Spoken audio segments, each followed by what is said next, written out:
Crash Bandicoot is the PlayStation mascot platformer. It is the mascot platformer. Unless you're a Spyro the Dragon fan, you're really mad at me right now. But Crash Bandicoot was the showcase for the original PlayStation. It showed that you could have a fun, colorful 3D platformer that could rival Mario 64, could look technically impressive for the time, and had such a unique style and footprint that it also went on to inspire a whole type of character and genre.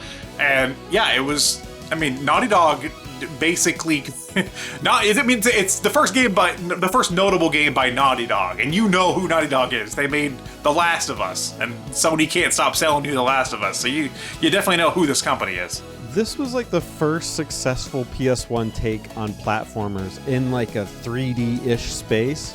So the PlayStation 1 couldn't perform as well as the N64, but they could create that like hallway look.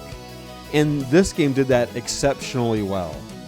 And they were able to do some other stuff with it too. But for the most part, this translated from almost a 2D plus 3D element together. And in some ways, it was better than Mario 64. In some ways.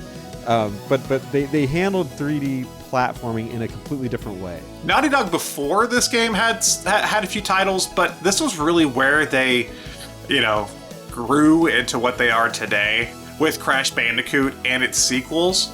And Naughty Dog went on to be one of the biggest studios for PlayStation, creating games after Crash Bandicoot like Jak and Daxter, Uncharted, The Last of Us Part 2, the controversial one, and now they're doing Heretic, I forget what it's called, Intergalactic, the Heretic Prophet or some shit. I forget what it's called, but they're doing another game, and I'm sure it's going to be huge, and Naughty Dog is just one of those studios now that whenever they make a game, you pay attention to it, even if it's not something you're particularly interested in. You pay attention because they're one of those. They're one of those studios that often redefine what games are for a generation. And, it all started here with the first Crash Bandicoot.